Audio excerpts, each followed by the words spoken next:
So now we've reached the end of the section of line that we own.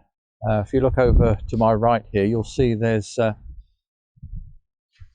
well, we call it a swamp really, because it can get very deep. And in fact, that water that you see there will sometimes come up as far as where I'm standing, particularly after a period of heavy rain. It becomes quite deep, so it's a health hazard concern as well.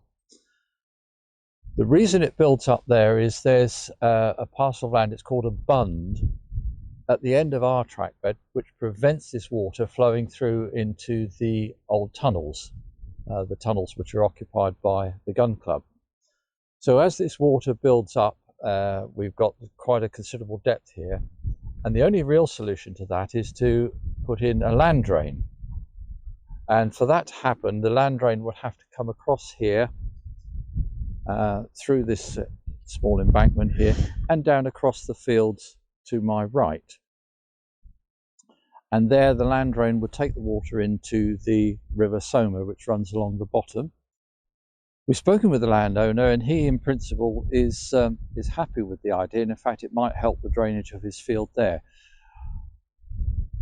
But a lot more investigation work will have to be done before that can take place. And of course the other consideration is it's quite a big task to install a land drain, and we will require some substantial funding to enable us to undertake that work, and that's funding we don't have in place at the moment.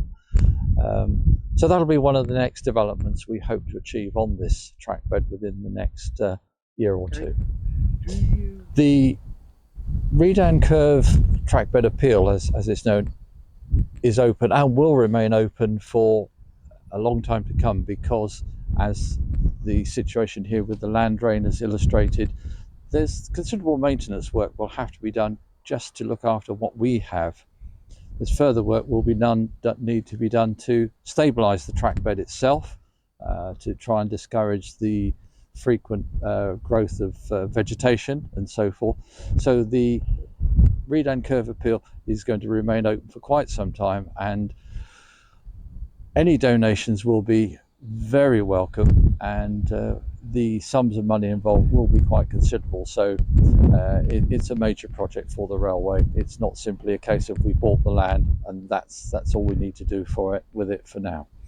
As Roger continuously tells me, we are landowners now, and landowners have responsibility. What we have to do is maintain this land by clipping trees and undoing the undergrowth, and making sure that when we are able to put track down on here, that we have something that is still viable to do that.